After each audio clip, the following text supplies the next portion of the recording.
جہاں سے ان کی گاڑی مڑ رہی تھی وہاں پہ ایک موڑ تھا اور اوپر چڑھائی تھی. کس طریقے سے گاڑی گری اور کس طریقے سے سلمان بھائی جو ہے وہاں سے باہر نکلے ہیں. میرا کزن تھا سلمان. اچھا. اور دیکھنے سے یہی لگتا ہے کہ وہ زندہ تھا. وہ گاڑی سے خود باہر نکلا ہے, جا کے پتھر پہ بیٹھا ہے. شاید پکارا ہو. جی اس نے پکارا ہوگا, مدد کے لیے انتظار کیا ہوگا.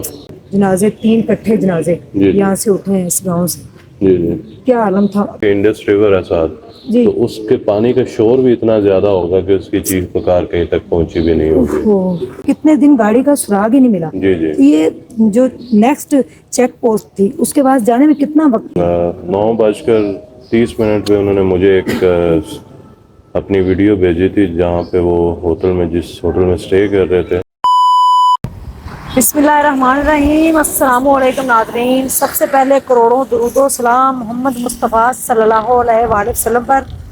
سانحہ گجرات 4 دوست, وفاداری, دوستی, محبت کی ایسی مثال کہ ان کی دوستی کی جو مثال ہے وہ پورا گاؤں دے رہا ہے. ایسی محبت تھی چاروں کے اندر کہ چاروں ایک دوسرے سے باتیں شیئر کرتے اور جو بھی کام کرتے چاروں اکٹھے جاتے, جن میں سے 3 دوست جو ہیں وہ ریلیٹیو ہیں آپس میں, اور وہ ایک دوسرے کے ساتھ ان کا بڑا گہرا تعلق, اور ایک ان کا دوست جو تھا وہ دوسرے گاؤں کا تھا. تینوں کے جنازے اکٹھے پڑھائے گئے. جب گئے تو انہوں نے آخری گھر والوں سے بات کیا کہ میرے ساتھ موجود ہوں گے ان کے بھائی, آئیے ان سے بات کرتے ہیں, میں ان کے گھر کے باہر. جی السلام علیکم. جی وعلیکم السلام. عبدالرؤف بھائی, بہت بڑا ایک تو کوشچن مارک ہے کہ اتنی بڑی گاڑی جو ہے گئی اور اس کے آگے پیچھے کوئی گاڑی نہیں ہے اور کوئی کیمرہ نہیں ہے, پتہ نہیں ہے کہ گاڑی گری کیسے اور کتنے دن گاڑی کا سراغ نہیں مل سکا. اس کے بارے میں کیا کہیں گے. سانحہ بہت بڑا ہے, اللہ تعالیٰ آپ کے جو کزن ہیں ان کو جنت الفردوس میں اعلیٰ مقام عطا فرمائے. یہ کہنا بھی بڑا مشکل ہے کہ آپ کو صبر دے اللہ. صبر تو کسی وقت جا کے آئے. بالکل 4 نوجوان حشاش بشاش گھر سے گئے اور لاپتہ ہو. یہ 16 مئی کا واقعہ ہے اور 9:30 پہ انہوں نے مجھے ایک اپنی ویڈیو بھیجی تھی جہاں پہ وہ جس ہوٹل میں اسٹے کر رہے تھے وہاں پہ, کہ اب ہمارا اگلا جو سفر ہے وہ اسکردو کے لیے ہے. ٹھیک ہے. اور اس کے بعد ان سے کوئی رابطہ نہیں ہوا. آخری ویڈیو میں انہوں نے کیا کہا آپ سے. آخری ویڈیو میں صرف انہوں نے ویڈیو بھیجی تھی, اس میں کیپشن انہوں نے لکھا تھا کہ صرف لیٹس گو. ٹھیک ہے. Let's go to Skardu. اس کے بعد جو ہے کوئی رابطہ نہیں ہوا چاروں سے. ٹھیک ہے. اور یہ اسی دن کا واقعہ ہے. آگے انہوں نے ایک چیک پوسٹ ہے, سسی چیک پوسٹ, اس کو 10:23 پہ انہوں نے کراس کیا اسکردو جانے کے لیے. جی.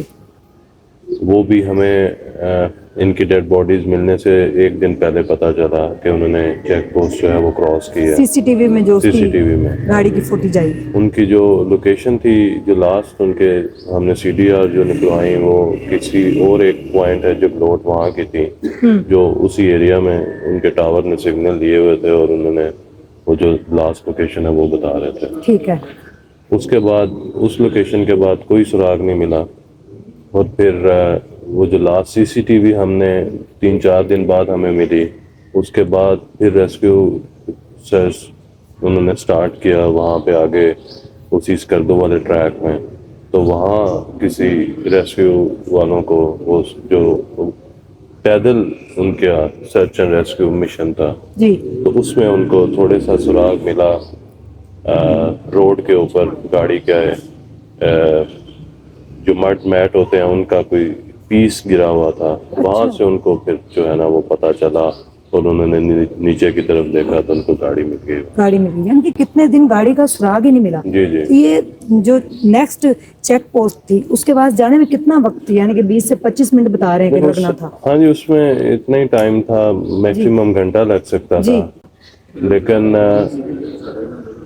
ہمارا ایک دوست جب سے یہ لاپتہ ہوئے وہ یہاں سے اسکردو بیر گیا, اور اسکردو سے اس نے اپنی گاڑی وہاں سے رینٹ پہ لی اور واپس اسی ٹریک سے گلگت آیا. اس نے ہر چیک پوسٹ سے پوچھا, ہر چیک پوسٹ پہ پتہ کیا, اور اس چیک پوسٹ پہ بھی وہ گزر کے گیا اور انہوں نے کیمرے چیک کیے. لیکن اس دن ان کی غلطی کہہ لیں, اس میں گاڑی ان کو نہیں ملی. اس ویڈیو میں پہلے ایک بار چیک ہو چکا تھا. اچھا جی, پہلے ایک بار چیک ہو چکا تھا وہاں سے. لیکن یہ دوبارہ ڈسٹرکٹ گورنمنٹ کے ساتھ دوبارہ انہوں نے چیک کیا تو پھر ان کو دوبارہ گاڑی مل گئی. گاڑی مل گئی. ٹھیک ہے. پھر اس سے اگلے دن پھر یہاں سے ان کی. عبد الرؤف سر آپ کیا کہیں گے گورنمنٹ کے بارے میں کہ ہمارا پاکستان بڑا خوبصورت ہے, لوگ ٹورسٹ آتے ہیں, سیر کرنے کے لیے جاتے ہیں, تو اگر اسی طرح سے حادثات ہوتے رہیں گے تو پھر کون آئے گا؟ یعنی کہ سڑک کے دونوں کنارے بیریئر نہیں ہے, کچھ بھی نہیں ہے. میں تو بس یہی کہوں گا کہ روڈز کو سیف بنایا جائے. اتنے ٹورسٹ ہر سال وہاں پہ وزٹ کرنے کے لیے جاتے ہیں, روڈ کے ساتھ ساتھ بیریئرز ہونے چاہیے. پھر چیک پوسٹ جتنی بھی ہیں وہاں پہ انٹری کا جو ہے وہ پراپر انتظام ہونا چاہیے. ایک گاڑی نے اگر 10 بجے ایک چیک پوسٹ کراس کی ہے تو گورنمنٹ کے پاس کوئی ایسا ٹیکنالوجی, ایسا سافٹ ویئر ہونا چاہیے کہ اس گاڑی کو ٹریک رکھیں کہ اگلی چیک پوسٹ اس نے اتنی دیر بعد کراس کرنی تھی. اگر گاڑی نے کسی وجہ سے نہیں کی تو وہ کیوں نہیں کی. ٹھیک ہے, تو یہ پراپر گاڑی کی بھی انٹری ہونی چاہیے, ٹورسٹ کی بھی انٹری ہونی چاہیے اس میں. جو گاڑی سے باہر کسی طریقے سے نکل گئے تھے یا گرے ہیں, جی سلمان ان کا نام تھا. جی وہ میرا کزن تھا سلمان. اچھا. اور دیکھنے سے یہی لگتا ہے کہ وہ زندہ تھا. ٹھیک ہے, وہ گاڑی سے خود باہر نکلا ہے, وہ جا کے پتھر پہ بیٹھا ہے اور پتھر پہ بیٹھ کے شاید پکارا ہو. جی اس نے پکارا ہوگا. ٹھیک ہے, مدد کے لیے انتظار کیا ہوگا, لیکن وہ گاڑی ایسی جگہ پہ تھی کہ پہلے تو کسی کی 500 فٹ. اچھا 500 فٹ نیچے جی 500 فٹ نیچے تھی اور کسی نے دیکھا بھی نہیں. اور دوسرا ساتھ آپ نے ویڈیوز میں دیکھا ہوگا کہ انڈس ریور ہے ساتھ, تو اس کے پانی کا شور بھی اتنا زیادہ ہوگا کہ اس کی چیخ پکار کہیں تک پہنچی بھی نہیں ہوگی. اور تیسری بات ہے وہاں پہ سگنلز بھی نہیں تھے. بالکل.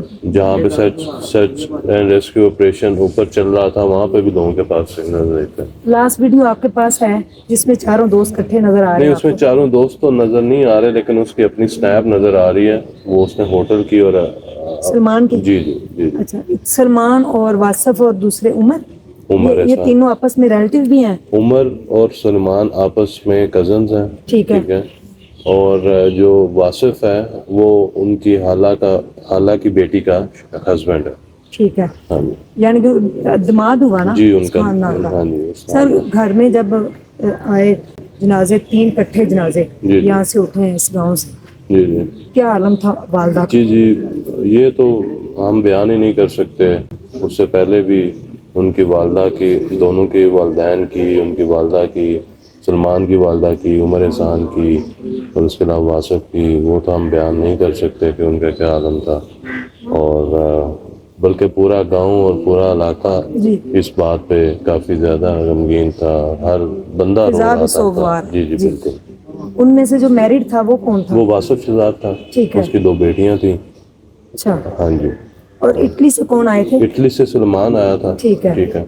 اور وہ 3-4 مہینے پہلے اٹلی سے آیا تھا اور یہاں پہ اپنی جو ہے. جب پلان بنا تو آپ کو نہیں انہوں نے کہا کہ جانا آپ نے سیر کے لیے؟ نہیں, انہوں نے مجھے بتایا تھا, لیکن میرا تو ان کے ساتھ پلان نہیں بنا. لیکن انہوں نے مجھے بتا کے گئے تھے کہ ہم جو ہے نا وہ گلگت جا رہے ہیں. کوئی پیغام دینا چاہیں گے گورنمنٹ کے لیے؟ بس یہی پیغام ہے جی, ایسے ایریاز میں ٹورسٹ کا خاص خیال رکھیں, روڈ کی سیفٹی کو بہتر کریں, اور اس کے علاوہ پراپر انٹری کا انتظام کریں جتنے بھی سیاح جا رہے ہیں ان کی سیفٹی کا. اور تیسرا ہے کہ وہاں پہ ان ایریاز میں سگنلز کی کو بہتر کریں, جو موبائل سگنلز ہیں. جی ناظرین, آپ نے جانا ان کے بھائی اور کزن میرے ساتھ موجود تھے. بہت بڑا ایک سوالیہ نشان یہ چاروں دوست چھوڑ گئے ہیں کہ ایک گاڑی جو ہے وہ گر جاتی ہے, غائب ہو جاتی ہے, اور اس کا کتنے دن تک سراغ بھی نہیں ملتا. ایک گاڑی تھی, چھوٹی سی کوئی چیز نہیں تھی. اور دیکھیں کہ نیگلیجنسی یہ ہے کہ وہاں پہ نہ تو سگنل کا کوئی پراپر انتظام ہے, نہ ہی سڑکوں کے دونوں اطراف کوئی بیریئر ہے. اور جہاں سے ان کی گاڑی مڑ رہی تھی وہاں پہ ایک موڑ تھا, اور اوپر یعنی کہ اوپر کی طرف چڑھائی تھی. کس طریقے سے گاڑی گری اور کس طریقے سے سلمان بھائی جو ہے وہاں سے باہر نکلے ہیں, کس طریقے سے انہوں نے پکارا ہوگا, اور ساتھ ہی جو ریور ہے اس کی بھی شور پانی کا, تو یہ راز رہ گیا ہے. چاروں دوست کھال کے حقیقی سے جا ملے, لیکن ایک بہت بڑا سوالیہ نشان بھی چھوڑ گئے, اور گورنمنٹ کے لیے میسج بھی بہت بڑا چھوڑ کے گئے ہیں کہ اگر ٹورسٹ چاہتے ہیں کہ پاکستان کے آ کے وہ وزٹ کریں یا سیر و تفریح کے لیے جائیں تو پھر ہمیں اس طرح کے جو حادثات ہوتے ہیں ان کو روک تھام کے لیے حکمت عملی جو ہے اپنانی پڑے گی. تھینک یو سو مچ. اللہ حافظ.